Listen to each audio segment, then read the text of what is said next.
evening. Welcome to the Searchlight Town Advisory Board. On this March 11, 2026, 6 p.m. Items on the agenda may be taken out of order. The board may combine two or more items for consideration.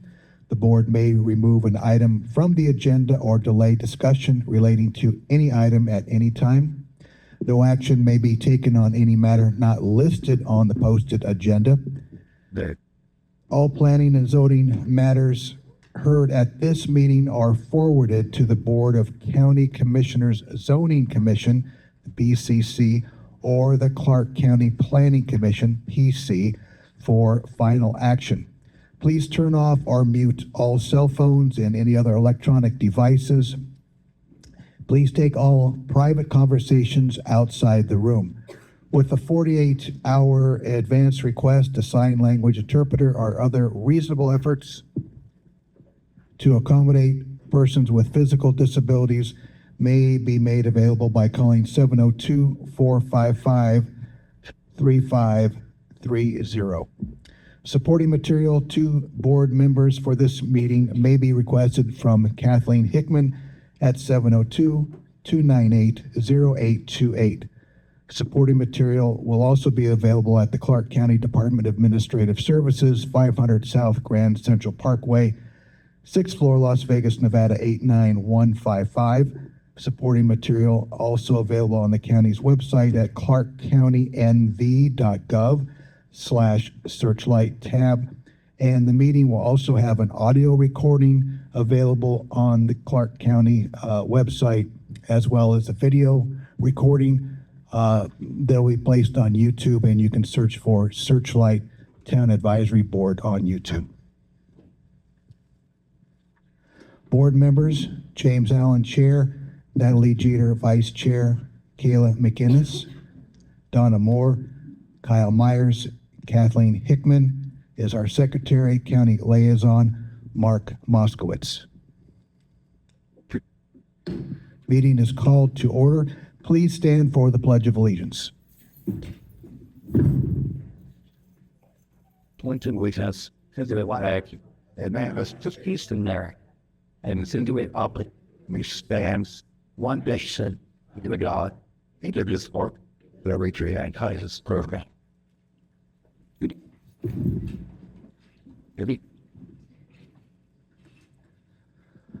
Roll call: James Allen, present; Natalie Jeter, Present. Kayla McInnes, Present. Donna Moore, absent; Kyle Myers, absent. Public comment: this is a period devoted to comments by the general public about items on this agenda. No discussion, action, or vote may be taken on this agenda item. You will be afforded the opportunity to speak on individual public hearing items at the time they are presented. If you wish to speak to the board about items within its jurisdiction, but not appearing on this agenda, you must wait until the comments by the general public period listed at the end of this agenda. Comments will be limited to 3 minutes. Please step up to the podium, the speaker's podium. If applicable, clearly state your name, address, and spell your last name for the record. If any member of the board wishes to extend the length of a presentation, this will be done by the chairperson or the board by majority vote.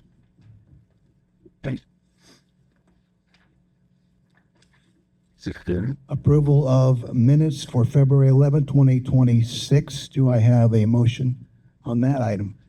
Oh, motion. And a second? I'll second. All in favor? Aye. No opposed? Approval for the agenda for March 11, 2026. Hold, combine, or delete any items. Do I have a motion to approve? I'll motion. A second? I'll second. All approve? Aye. No opposed. Informational items. Just as a reminder, please be courteous to all of our speakers tonight with their informational items. Most of them, if not all of them, are coming here with now no extra pay, volunteering their own time. So please be respectful. If you have to make comments, questions, please come to the podium and use the microphone up there. Thank you. First item, receive a report and updates from South County Liaison Mark Moskowitz on the ZAP 18 Searchlight project movie in the park scheduled for March 13th, and any other updates from Clark County. Thank you, Chair. I just wanted to give a quick update. The ZAP 18 Searchlight project, it's a public art project. It should be kicking off this month in March. You'll notice some of the utility boxes around town will start to be painted with some nice murals. So if you see it, you don't have to call Metro. Metro is aware of everything that's going on. We've coordinated with Lieutenant Rogers to let him know the artist, who they are, and the contact number. But if you do see anything that's funky or something that's not supposed to be drawn on the boxes, let us know and we'll fix it. But look for that. I'll have more information probably next month or the following month, but it's going to be nice. Several of the utility boxes throughout town will be getting painted, and it does help when they're painted to deter graffiti. So we're hoping to see a lot of that happen. I know there are a few that do have graffiti on them, but that'll be covered up or removed and then covered up. So we're really excited. It was a big, thorough process. Lots of artists submitted. There's several jury members that reviewed it all, so it's going to be a nice addition to the community. So we're looking forward to that, hopefully beginning this month, but I'll let you know if anything changes or any updates. So the other fun update, we're very excited, on Friday is going to be a movie in the park. We're bringing them back. It's going to be Friday, March 13th at 6 p.m. at the Searchlight Town Park. So we're showing How to Train Your Dragon. It's going to be awesome. There's a flyer in the back and there's a poster board. We'll have some complimentary popcorn, water bottles, some bubbles, a few blankets that we can give out, one per family. So please come. It's going to be a lot of fun. We're looking to bring more of these programs. So we're hoping to get a good turnout for this one. And then we're hoping to do it hopefully every month, but we'll figure out how to do it. But we're really excited to have it. We did it in Laughlin last Friday. It was a really good success, so I'm excited to do it. I know a lot of people have heard about it, so let your neighbors know. Come and have a good time. 6 p.m. on the 13th, we'll have it. It'll be on the basketball courts, so come there and have some fun and grab some popcorn. So looking forward. Commissioner Knapp was really excited to host it and have everyone come out for it, so we'll see you then. Thanks. Those are all my updates. Thank you, Mark. Next informational. We got one question. I'm sorry. Yes, go ahead, Michelle. Michelle Brown, just a comment on the art project. If you go out back here too, it's like on all the electrical boxes, they're already you paint. Oh, good. So you can kind of see what's going to go on to it. It's really neat. Nice. Thank you. Receive a report from Metro Police regarding police activity and other statistics during the past month and other areas of crime concerns.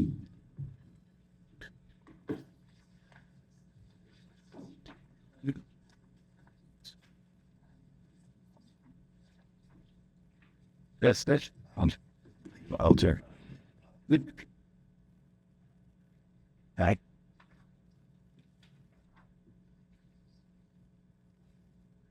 Everyone hear me? All right, good. Hello, everyone. My name is Charlie. I'd like to introduce myself. This is my first time here. I've never done this before. Obviously, I'm a new pretty face for you guys. But I've been on the department 18 years. Thank you for having me this evening to read this paper off. I'm going to start from the top. So the Searchlight substation calls for service for February 2026. February 2026, we're going to have 32 calls for service. February 2025 last year was 18. So that's going to be a 77, almost 80%, 78% increase. And January of 2026 of this year is going to be 29. So a little bit of an increase in February. Our traffic citations are 3. DUIs we have are 0. Battery domestic violent arrests is going to be 1, which is going to be 1 adult, 0 juveniles. Bookings, we have adult arrests is 2.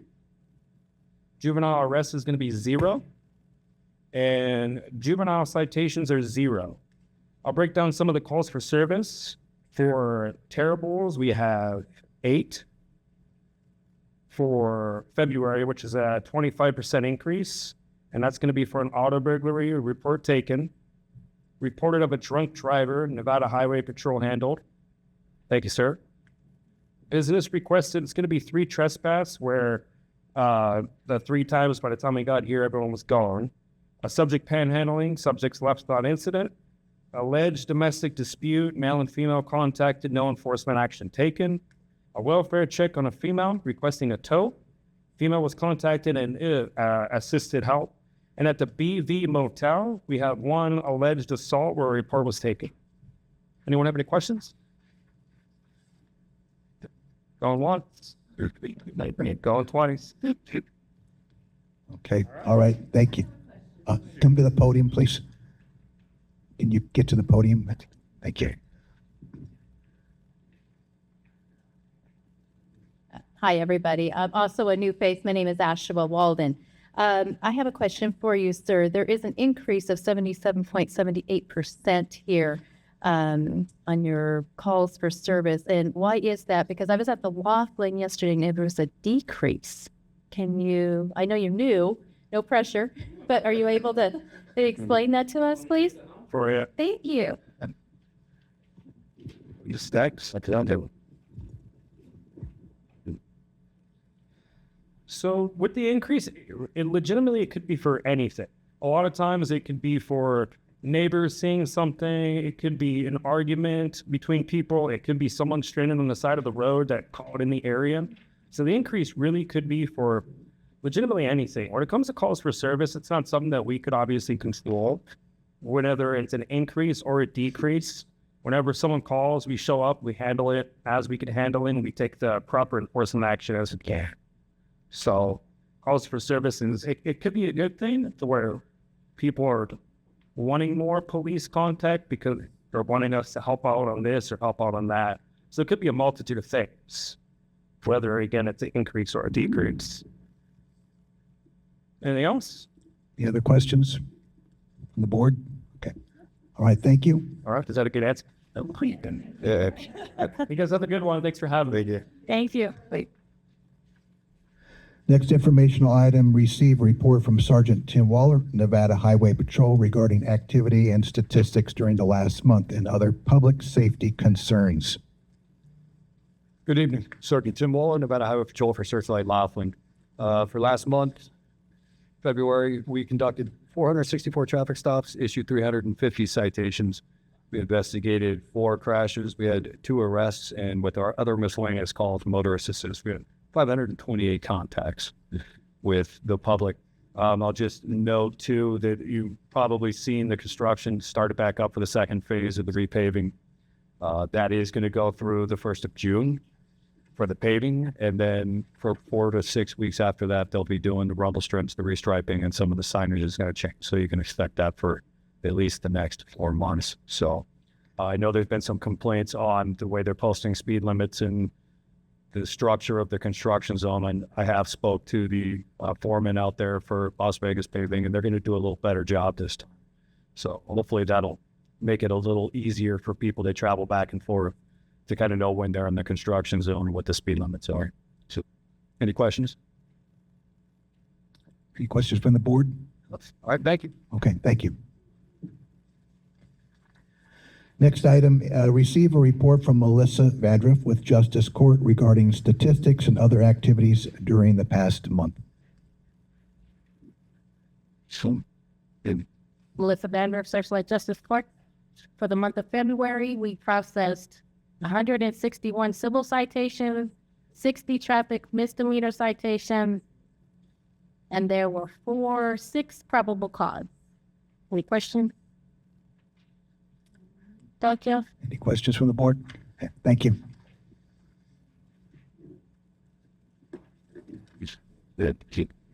Next informational item, receive a report from Las Vegas Valley Water District regarding the status of the water system. Hi, Kathleen Flanagan and Erin Gamble, Las Vegas Valley Water District. Water use for February 2025 was 2.55 million gallons. Water use for February 2026 was 2.82 million gallons, which is an increase of 270,000 gallons this year. Another thing I wanted to mention, I mentioned a little bit ago that we were having our asset management group come out and do some leak detection here in Searchlight. So they have been conducting it. During their survey, they've actually already found 2 leaking fire hydrants, 2 service line leaks, and they actually found a leak on a 2-inch main that was off of a roadway. Those have all been fixed already, so we're kind of looking forward to seeing a reduction in some of that water that's getting pumped out. So, and they have not quite finished yet, so they're you might still see their trucks come down Chetney. So All right, thank you. Any questions from the public? Questions from the board? All right, thank you. Next informational item, receive report from Clark County Water Reclamation District regarding the status of the wastewater and water usage system. So for this, for February 2026, they treated an average of 39,000 gallons per day in comparison to an average of 48,000 gallons per day in 2025. That is an increase of 9,000 gallons per day from last year at this time.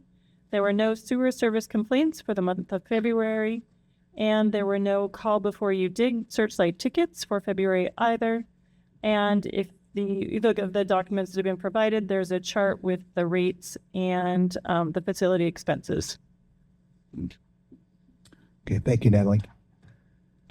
Next informational item, receive a report from Principal Tracy Echeverria with the Searchlight School System regarding the status of programs and upcoming activities. Sorry if I butchered that name.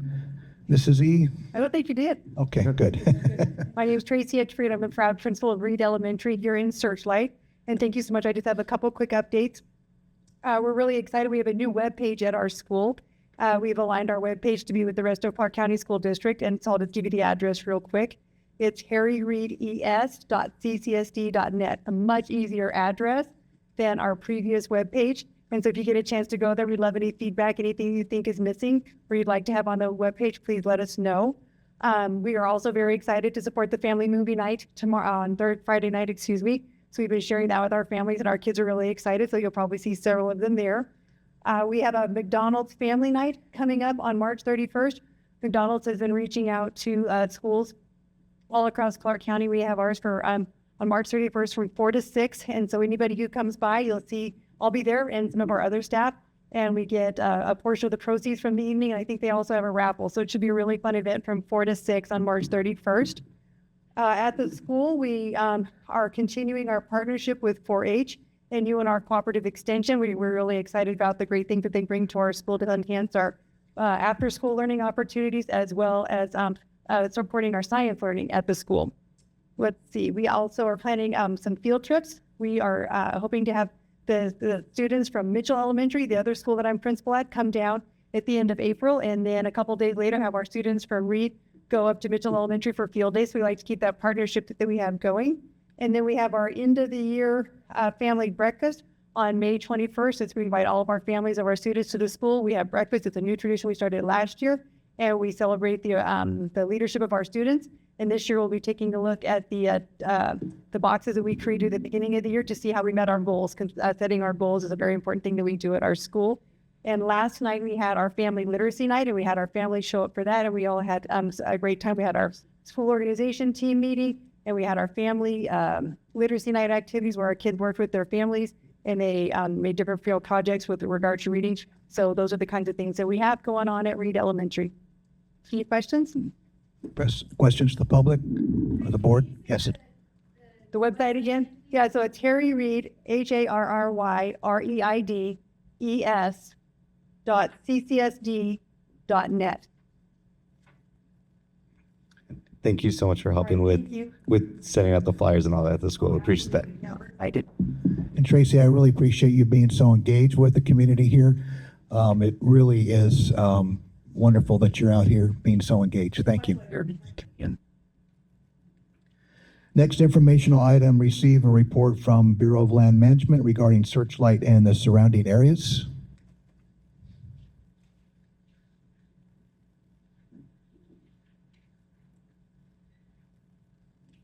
Good evening. I'm Evan Brennan. I'm the body manager for Butte National Monument. And then ran James Boyle. I'm a lieutenant with the Bureau of Land Management's Law Enforcement Office. Very requested to talk about dumping, so I'm going to let the LEO, who's actually got an elephant all dumping information on that, speak on that. I'll talk more about the more fun side of the public lands management. So I want to thank anyone who came to our Junior Ranger Day. I know the last time I was here back in September, I announced a Junior Ranger Day, and then the government had a shutdown, and our Junior Ranger Day got canceled. And then we rescheduled it, and the government almost shut down again, but it did not this time. So we did have Junior Ranger Day. We did not get as many participants as we wanted, but everyone who did come had a great time, and we're going to try to make that an annual thing, get more of the local kids involved in it. It had multiple representatives of BLM resources, geologists, botanists, archaeologists. It was a wonderful event. We're very happy with them. We want to do more, get as much with the community as we can. We've also been helping with we have the guided hikes going on, because you are in the middle of a beautiful landscape, and not everyone realizes it or knows all the different little hidden spots. I've now been driving around working here now 2 years, and anytime Al O'Neill sends me a new set of photos, I'm discovering a new beautiful spot and discovering new appreciations for lichen. And was I like lichen, but there's amazing lichen out in the Lucy Crags. You have a chance to go out there, check out the lichen. It is a magnificent color right now, and it just makes you appreciate all these things before. We have our first Saturdays events every month at Walking Box Ranch. First Saturday every month, different events going on. This last month we had Endo come down, did a reptile presentation, gave tours of the house. Good time. Next time is more of just a preparation day, doing a lot of cleanups of the grounds, because we've been getting water, and we do not have very many staff, and that beautiful area is getting overgrown with a lot of weeds. So either we need to get goats or we need to get volunteers. I prefer goats, just because goats are so cool, but we're not.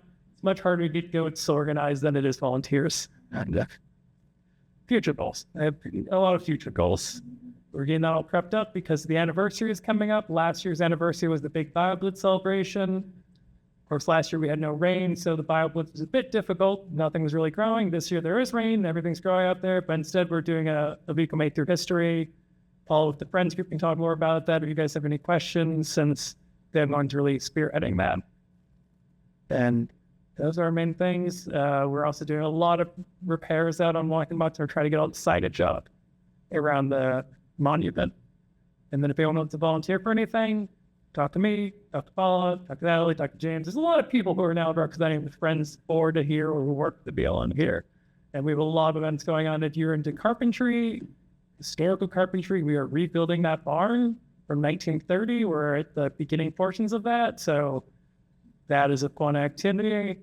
You can have exciting parts of that. And depending on what kind of volunteer level you are, we can get you up on the roof. As long as you're not scared of heights, and as long as I fix the roofing up so we can be on top of it.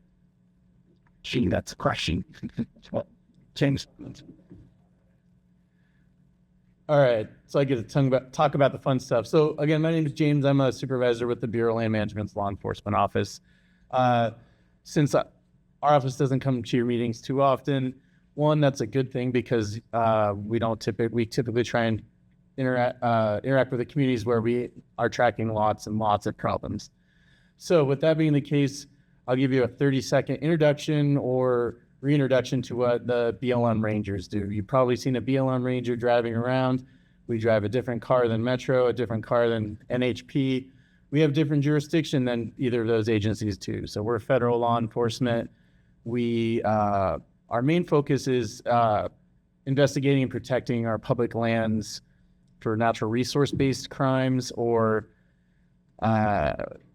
appropriate use of those public lands. So while we may assist with other more traditional things that you might think of a cop doing, our focus is going after the people that are abusing your public lands, our beautiful national monument we have down here.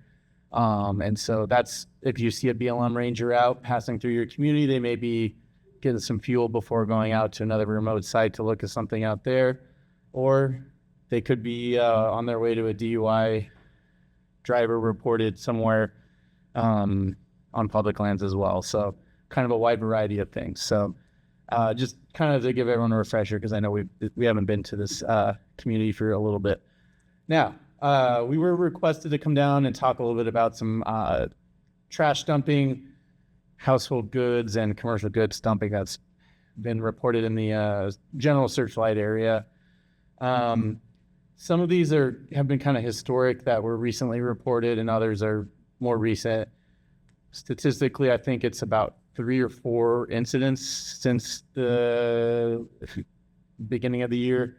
So that's not crazy, but it's still something that I was aware that you guys had some interest in and want to know what the process is when we get those reports. So for starting off, how do we get these reports? you can contact the Bureau of Land Management. We have a phone number. I can give that out, and an email address. Our phone number is 702-293-8998. That's a 24-hour number. There's always someone that's going to answer that, and they will take your information and route it to an appropriate ranger at the appropriate time when we're on. And then we also have an email address, and that it's a little bit long, but that we do work for the federal government, and so it is BLM_SNDO_law enforcement at blm.gov. It's on the side of my vehicle. You can take a photo. That's a great option. We created that account. We didn't get to pick the name. Otherwise, I would have made it much shorter. But it's kind of a hotline where if you, as members of the community, obviously you're coming to this meeting, so you're the members of the community that are advocating for improvements and don't want to see negative things happening. So if you come across, when you're out enjoying your public lands, if you come across a dump site or maybe some vandalism to a sign, you can either call that phone number and explain the information, or if you send an email to that account, you can take a photo and maybe email the GPS coordinates, and that really helps us narrow down and get to the right place quicker. And like, especially a photo is great because then we're able to make an assessment before we show up to know, like, oh, do we need to send one ranger to take a report, or is this a major thing that we need to send some rangers and special agents and fly a drone to document the whole area? So that's kind of the nitty gritty on how to get a hold of us. If you have a life safety emergency, always call 911. And we may be the ones that show up. We do answer 911 calls, but for routine things, that phone number and website are the best way. All right, so as far as dumping goes, it is a federal offense to dump any property of yours on federal land. I would hope that goes without saying, but I have to just let you guys know that. And so we do investigate those crimes. Sometimes we're lucky, and the people doing it are not the smartest, and they leave their Amazon boxes with the address that they get their Amazon in that trash bag, and it's really easy to knock on the door and be like, "Hi, we found your stuff. Here's your ticket. Go clean it up, or we're gonna give you a bigger fine." Because really, our goal at the end of the day is to get these things cleaned up. If it's something like a vehicle that is you're out driving around, you see a vehicle that car's been there for like a week. Definitely worth noting, right? And it might be worth giving us a call. Just even though on federal land you can leave a vehicle for up to 10 days before it's considered abandoned. That being said, we do, like if you guys know your area really well, and if you see a car that's out of place out in the desert, it might be worth calling our dispatch, because we'll check the license plate. It could be someone who was reported missing and in distress, or it could be a stolen vehicle, or just someone left their car out there for a long period of time. But once we reach a threshold where we can tow the vehicle, we do try and get those towed out quickly so that we don't turn this area into a parking lot. That kind of segues into how do we clean these dump sites up? And that's a multifaceted thing. The Southern Nevada District used to have a contract where we had a gentleman who would go out and do desert cleanup. That's been canceled currently for political reasons. We're hoping to get that back. It is one of those things where they just started cutting staff people before they realized, wait, we cut the guy that cleans the desert up. We should probably bring him back. So we're hoping to bring that program back. So in the meantime, if my officers take a report that you guys sent in of some sort of dumping, whatever it is, if it's not something that they can throw in the bed of their truck, they'll take photograph, GPS, and we'll send it to the local area manager. So for the Searchlight area, it's going to be a Informational National Monument. So we'll pass that information on to our civilian staff. They then figure out if they have the proper employees to clean it up. And why I say proper employees is some of these sites, and my officers are trained to recognize there could be hazardous materials. There could be needles from illicit drug use, so there's reasons why these cleanups can become expensive. And then if it's something that's outside of the scope of our small staff of employees with the BLM, then we work on a cleanup contract. And so the reason I bring that up is because federal government contracts are not fast. And you as community members, you're like, I called those rangers a week ago and we saw, and there's still that giant mound of garbage out there. Why haven't they cleaned it up? And unfortunately, it's just something that we weren't able to handle in the moment. And we're working on a contract, which could sometimes take a week to 3 to 4 months. As we know, the federal government's funding tends to ebb and flow quite a bit these days. So sometimes we're allowed to submit those contracts. Sometimes they get put on hold. So I think that kind of covers the general process with these illegal dump sites. Our best friend is friendly eyes looking. If you see someone doing that, if you can safely take a photo, I would never ask you to confront anybody. That's definitely not what we're looking for. But photos and vehicle descriptions give my officers a great avenue to start investigating, because we signed up to be rangers to protect our public lands. So these are the sorts of cases we want to do. But yes, if you have any questions, I'm happy to answer whatever. Yes, sir. There's a BLM aware in our dump out here that they come to 4 hours a week now. That's from 4 days, 4 hours a month, from 4 days a week. So you gotta know how to dump it, pretty open. We were made aware of that, and obviously that's not in our control for that, but You'll get all normal. I understand. Yes. Yes, ma'am. Stop someone stepping out beyond wire. Oh, for sure. That's a great question. So she's asking, what about someone camping on BLM land? So there's different rules on different BLM land. If you're at Red Rock, they have a specific campground they want people to camp at. Aviquame doesn't have any specific restrictions to camping, so it defaults to the general BLM rules, which is in Nevada, it's you can camp in one site for 14 days at a time, and then you're supposed to move as the crow flies 25 miles if you're going to just continue camping on public lands. The intent behind that is that we do not permit or want residing on public lands yet. While they're camping on public lands, they are expected to keep their site clean. So if you see a group that they clearly trashed their site, we'll talk to them in that moment. Things we absolutely do not want to see are some RVs. They'll unfortunately dump their human waste, or do major improvements to the area. So any of that sort of things, we absolutely have an avenue to address. And yes. Any other questions from the public, from the board? Thank you, gentlemen, for coming out tonight. I appreciate it. Thank you for your time.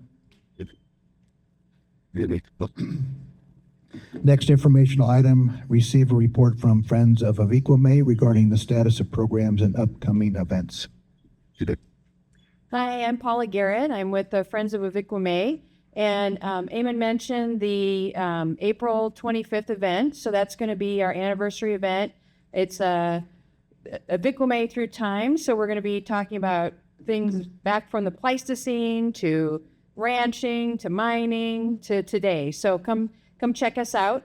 If you haven't been out to the ranch or haven't been out in a while, we have gotten some of the historic furniture back. So you'll get a chance to see that in place. So we're trying to get it to look the way it did during the 30s when Rick Spell and Clara Bow were there.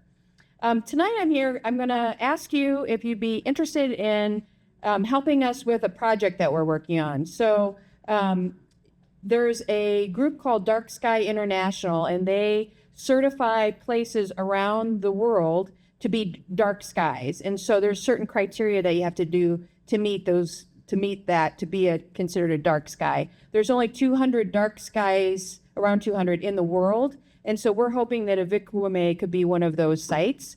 And so with that, we go out and it's a 2-year process.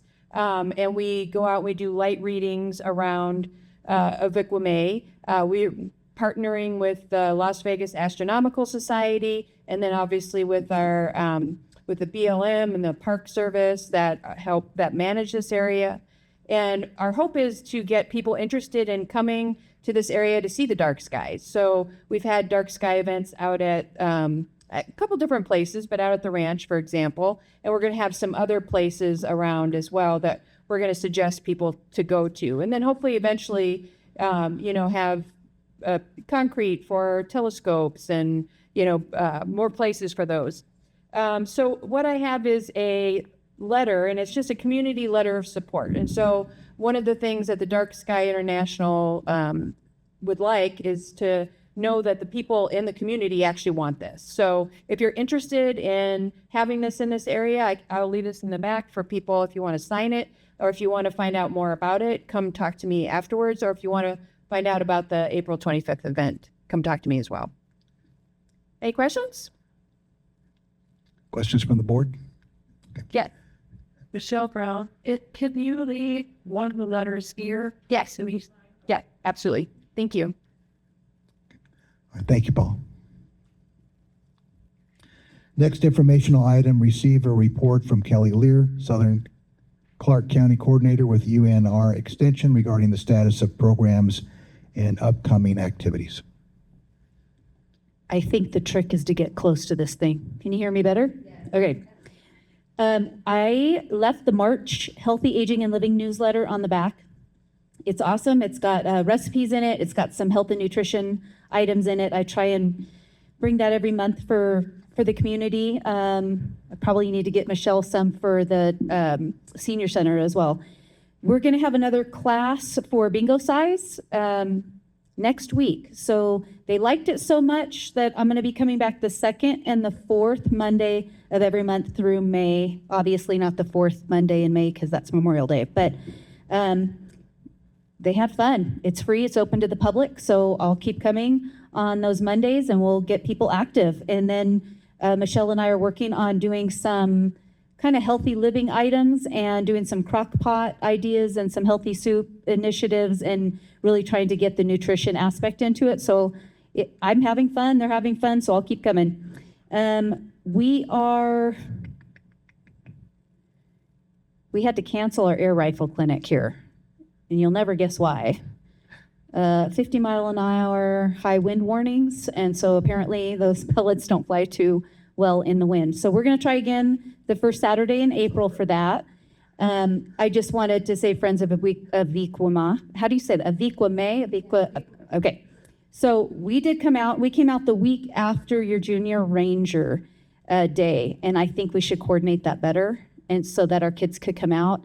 And it was phenomenal. The kids had such a good time in February. There were 4 little ones, and they were looking for the walking box symbol everywhere, and we did the tour, and they're just ecstatic about having history in their own backyard, and so anything that we can do with those kids to bring them back out to the ranch, I left you my card. So the children around to do that tour, he said that was like the best tour he's ever done, the most like engaged, and then like them spike, them little symbols, like. Ron dresses up like a cowboy. And so the kids just thought that was great. I think they thought they were part of a film. Yeah, it was good. And I loved taking them out to different parts. And so then the whole description of Spirit Mountain and just being out there to see all the desert landscape, it was phenomenal. So I hope we can work that out better. If it's Junior Ranger Day and you're looking for numbers, we're going to help you out with that. Devin, the principal told you she's still doing that 4-H at the school. So she's at Reed Elementary on Wednesday afternoon. So she's here in the morning in town through the afternoon with the kids. And then I come in the evenings usually for this meeting. She also has Friday mornings from 8 to 8:45 with the actual 4-H kids. So it's not in school. It's with Tyler in the library. And it's a Healthy Me curriculum. And so it's health and nutrition and exercise. They love it. They're coming. We're going to keep doing it. I have 4-H Friday with the Searchlight teens, junior high and high school. Not a huge turnout. Some days I get 2, some days I get 4, but I'm going to keep coming because those 2 and 4 kids are depending on me, and we're having a good time. We're looking for geocaches. We're playing pickleball this Friday. Another mistake of mine is I was going to do a basketball clinic, and I was going to do it on the basketball courts this Friday until 5:30, until I talked with Mark and the rest of Clark County, who's doing this really fun movie night. You can still do it till 5:30. No, that's okay. We'll That's just kick okay. you out at 5:31. We're going to go do a little golf on the field. I'm going to show them some outdoor, I'm trying to get them outside. So we're going to do some outdoor events, and then we'll do basketball another time. I'm going to keep trying. And then Friday next week is spring break. So if you see kids out and about, don't call the truant officer. They have spring break next week. And next Friday, I'm doing a volleyball clinic. And of course, it's going to be 95, 97 when I'm outside and I'm on the sand courts out at Laughlin, where the Boys and Girls Club is. And so I did invite some of the kids from Searchlight. So if they want to hop in the truck and come down, we're going to try and get them moving during spring break and get them away from their iPads and the TV.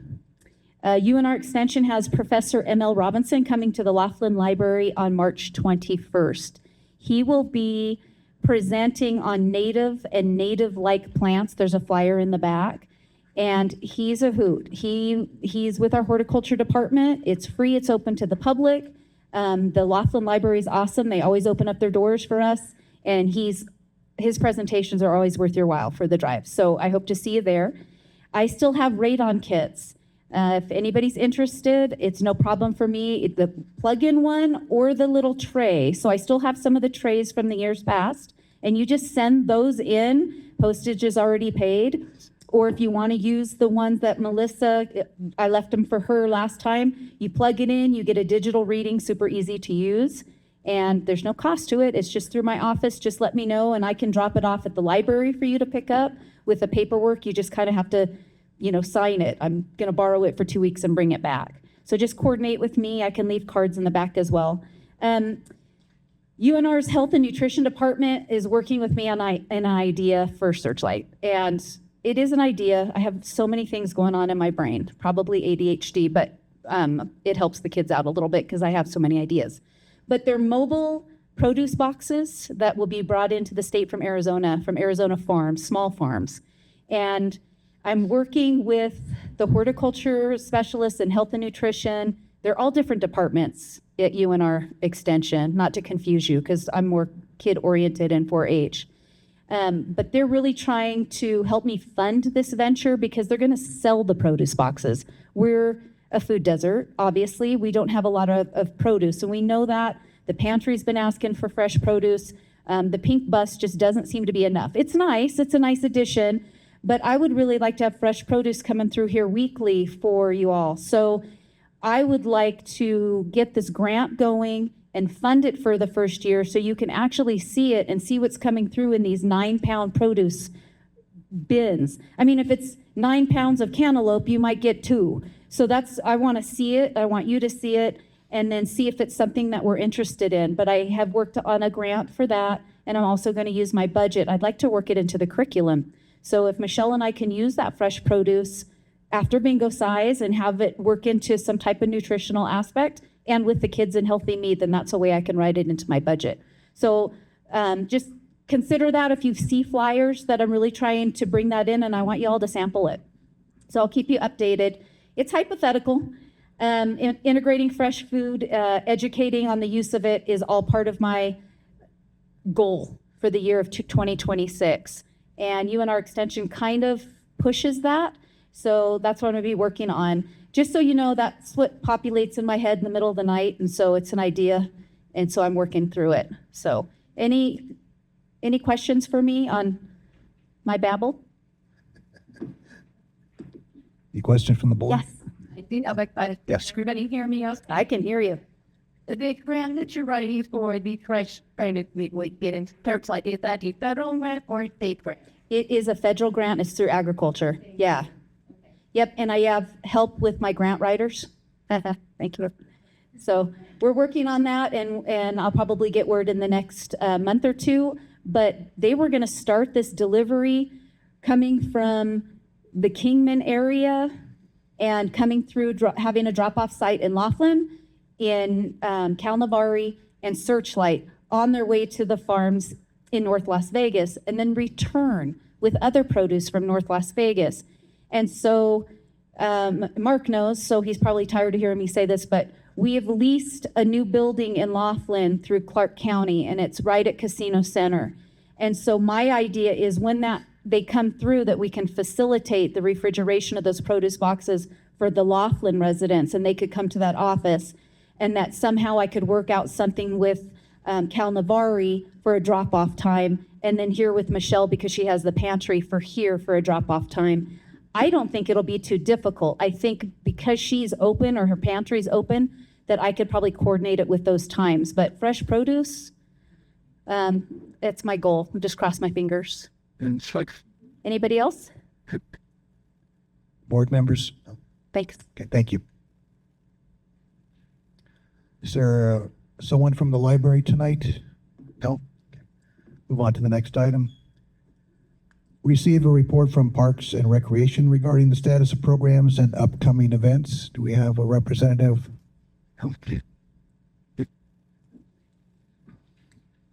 And Kyle Myers is not here this evening for the current road and public works concerns.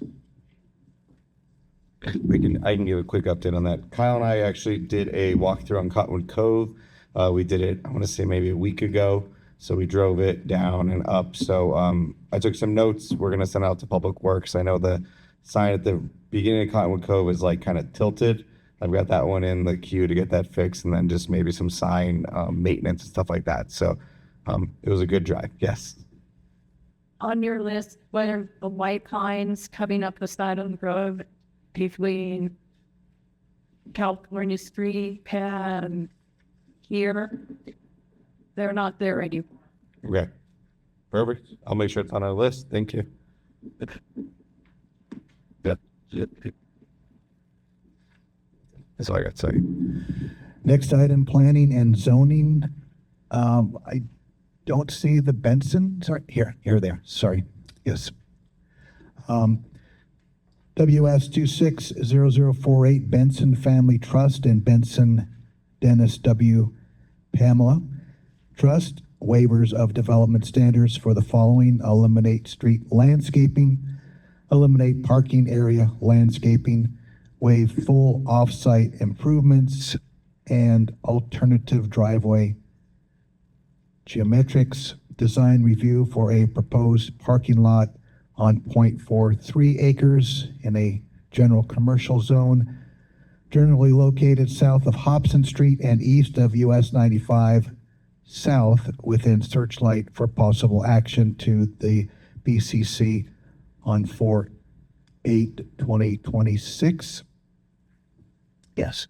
Hi, my name is Joey DeBlanco with Las Vegas Civil Engineering, and I'm here on behalf of the applicant. My address is 2251 Willis Rampart Boulevard, Las Vegas, Nevada. This particular site is like a leftover staging site from when NDOT did the improvements on 95. As a matter of fact, that's how it got paved. Again, it was a staging area so that they could complete their improvements on 95. And so what remains is basically this paved area. And so that happened when the original owner had it. Now it's transferred to a new owner. And what they want to do, they just want to keep the paving because it acts as a great dust palette. They're not trying to put in a parking lot or anything like that, but they're very restricted on how they can submit an application under the Title 30. There's really not an avenue within the Title 30 that says, okay, when it's an NDOT staging yard that's left over, here, do this. It does. The Title 30 doesn't work like that. The closest fit that there was a application for a parking lot. And so what we tried to do is make that condition fit the criteria in Title 30 in hopes that when we got in front of you, you could see that it's just a paved area. And so in the end, there's a lot of criteria that staff is imposing, but that's being imposed because it's a parking lot application.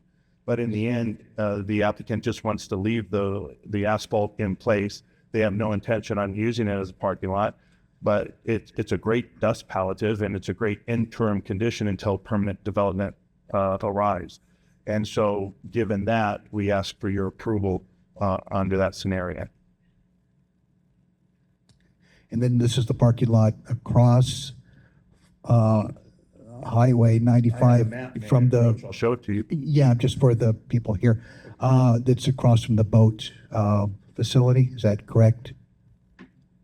No, I don't know. I'm not from here. Okay. I know generally where it is. It's the southeast corner of Hobson and US 95. I'll hold up a map so everybody can kind of see it. This is kind of where it's generally located, if you guys know your area pretty well. And this is kind of what it looks like. It's just a half acre that's pretty much paved next to the US 95 in Hobson. You guys can see it. Same. Good. You got it. Yeah. Here's generally where it's at. Okay. We've this and another one. Friends. Yeah, that's And then what's going to be done? Like if you left it the way it is, what would be done with that site? Zero. They're not proposing any development. They're not proposing anything. They don't want to have to go through the expense of removing the pavement. And since the pavement acts as a great dust palette, they thought, well, let's just ask them if we can leave it without having any, waiver of development standards or conditions imposed on us. And if everybody's acceptable to that, we'll just leave it the way it is. Yes. originally get a permit. And the other people have permitted with that in. I don't believe if No, and that was there's an open case against that property being never got permits, right? yeah, and that was the problem. I think that's why the previous owner had to sell it because of that problem. Yes. Comments from the board? And some of the other things in the application also mention that there's no proposed trash enclosures and that's poorly located. And the application specifically says that it is for a small vehicle parking lot. Again, those are the only options you have with Title 30. Again, there's not an avenue in Title 30 that says, hey, when NDOT builds a freeway and they use this for a staging site, what application can I submit? That's not an option. Right, but the problem is that if we okay this, there's nothing stopping them from using it as a parking lot. And if they don't plan to do anything with it, then it just sits there as this eyesore paved area that no one does anything with. If I may, you're exactly right. But at the end of the day, is it better to remove the pavement and just have it raw land, or is it better to have it paved as a dust palliative? It's safe as it is right now, and that's what it's functioning as, a dust palliative. And so at the end of the day, is one better than the other? And that's what we're here asking.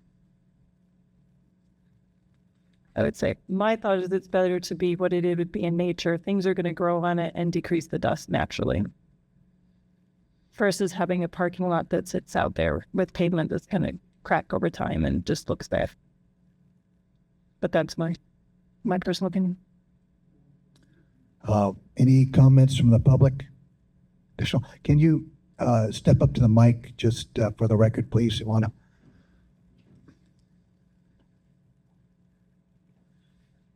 You can pull it down. You won't hurt it. Yvonne Bailey, 376 East Encinitas, Searchlight. My concern is with this, is it wasn't done properly to begin with. And if you go by there, they're already using it as a parking lot. I see trucks there, I see cars there. We don't want that there. I'd rather have the dirt there, and if somebody wants to come around and build something on it, then let them do that. But to leave that like this with the asphalt, I guarantee you, it's going to end up something we don't want. So that's my... All right, thank you. Yes, Michelle.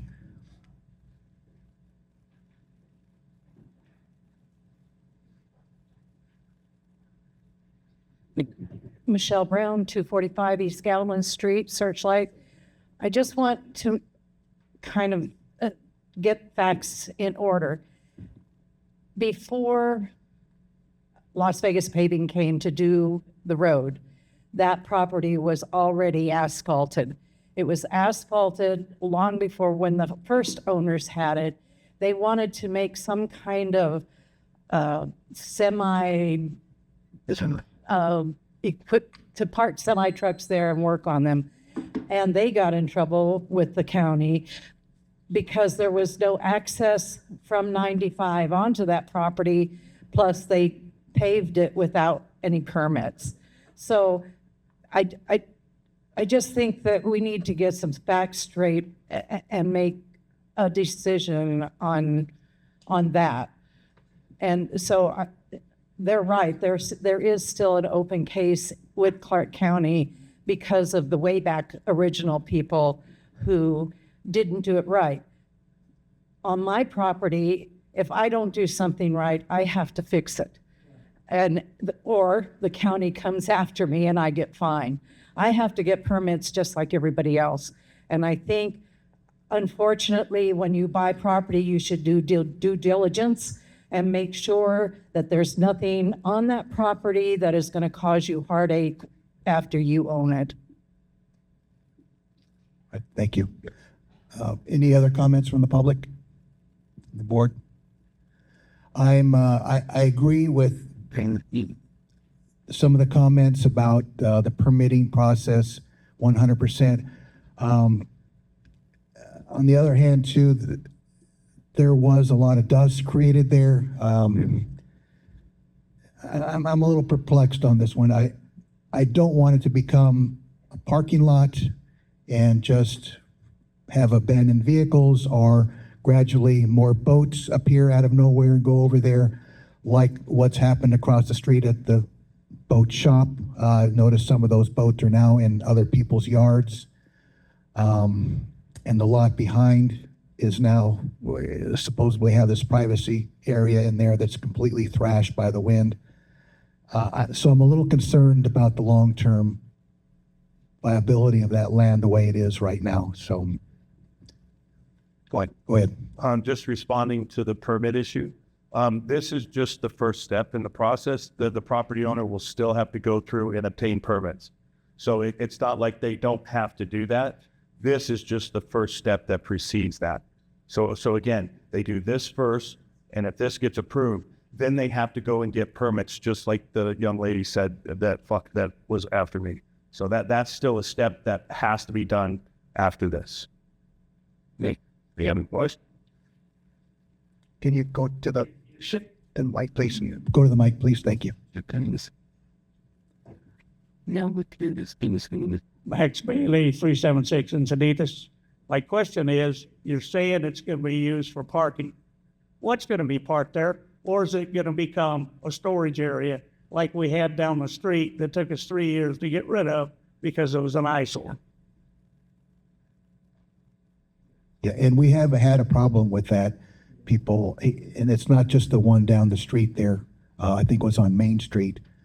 And they take a long time to get them out. It really does. It's not like the county comes in and says you need to get it out, and then in a couple weeks it's gone. That was going on for many months, years really. And then all those boats I've seen dumped all along in California, Nipton Road, all along in there. And we certainly don't want anything like that happening. So that is a big concern. I would say when something like that happens, they have to get a business license in order to do that. These people aren't proposing to get a business license. They're just proposing to leave the pavement there as a dust pallet. There's no intent on using the property. Again, they filed the parking lot application because that was the closest representative example within Title 30 that allowed. Again, we couldn't go in there and say, okay, well, it's left over from a highway project. There wasn't an opportunity to that. There was no dust pallet application. There was no surface or anything like that. The closest representative application process within Title 30 was a parking lot. And so that's why that was chosen. Dave? Yes, Max. The microphone. The parking lot was leased to the company to put their equipment there. Half of that was been there for a long while. That's not my understanding. It's not what happened. It's not what we saw living. I'm not challenging that. I'm sharing what I was informed. I'm not from here. I come here under the instructions that are given. Good. And if I remember correctly too, when NDOT was using that, correct me if I'm wrong, there wasn't a permit initially for them to be there from the owner of that land, which is the Benson Trust. Well, they didn't have a permit from the county. That was my understanding. And so when they paved it illegally, and that was the catalyst for the code enforcement violation.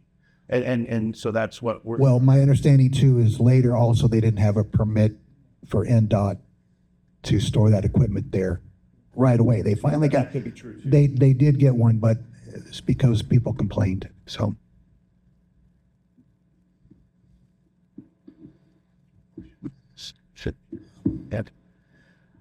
So do we want to make a motion to vote yea or nay on this?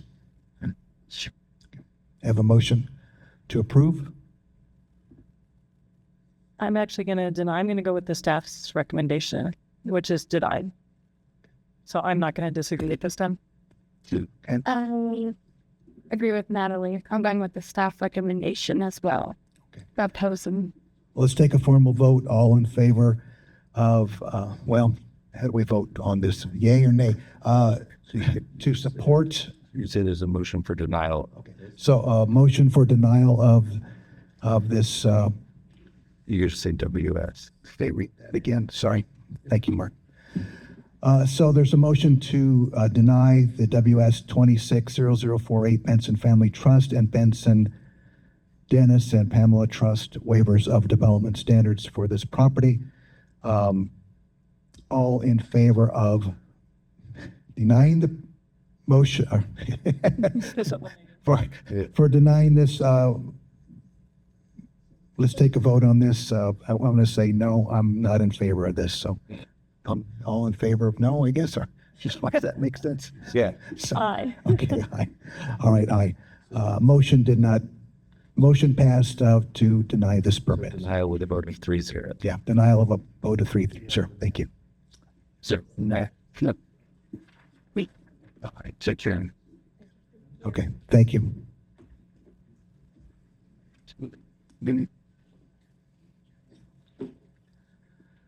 All right, next item, comments by the general public. A period devoted to comments by the general public about matters relevant to the board's jurisdiction will be held. No discussion, action, or vote may be taken on this agenda item. Comments limited to 3 minutes.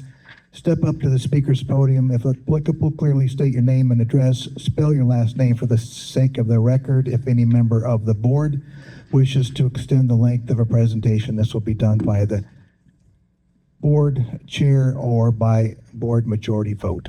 Yes. Judge Chris Jeter, Searchlight Justice Court. On Saturday, March 14th, I'm hosting a CCW course. It's going to be at the Senior Center, starting at 9 o'clock in the morning. That'll be the education portion. And then from there, it's going out to the Lucky Dutchman Mind, which is a shooting range that Metro is contracted at. During that time, we're going to have Aaron Contreras, who was a ranged instructor with Metro, come in, and also several Metro police officers will be there just for the safety purposes. The fee for that is $100 for him to come out here. It's his company, not mine. I'm just hosting it, try to bring more people. I was asked about this as far as hosting the CCW course, which I said I would do that. And so we finally got it on. So it's $100 just for the course. It's going to cost you $99 for a Metro background check. Hopefully I could do 2 of these a year. Right now we have between 15 and 20 people, which is really ideal for that right there. So both of you guys come out. I had a sign-up sheet at the courthouse, but I know people are going to walk in, so that's okay too as well. But I think this goes a long way when you say that, hey, you know, me personally, as a police officer, a retired police officer, you would never ever know how to gun them. You would never know. And I thought that was the reason, because it thought the element of surprise and not having someone take the weapon off of you because somebody wants to show off that they have a gun. Okay, so take that into consideration. It's welcome to everybody, as long as you're able to carry a firearm, as long as you're able to shoot a firearm. So if you're that person that's been prohibited, please do not come out. I think that's what I got to say. Right? Please don't come out for that. But it's going to be a great course. And like I said before, hope we could do 2 or more a year. 20 people is ideal for safety concerns. So hope I see you out there. Any questions? All right, thanks, Chris. Any other public comments?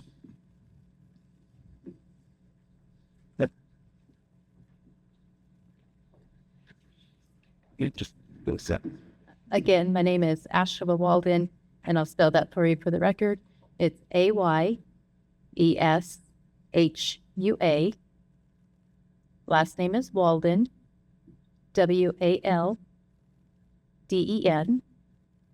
And my address is 5030 Jeffrey Street, Unit 100, Las Vegas, Nevada, 89119. I am a new face here. I am the campaign manager for Terrell Robinson. He is running for Congress District 3. Searchlight is in District 3. It's this gentleman right here. The reason why I'm up here to talk to you folks here is that Terrell and I have had the privilege to come out on a couple of occasions here and get to know the town of Searchlight.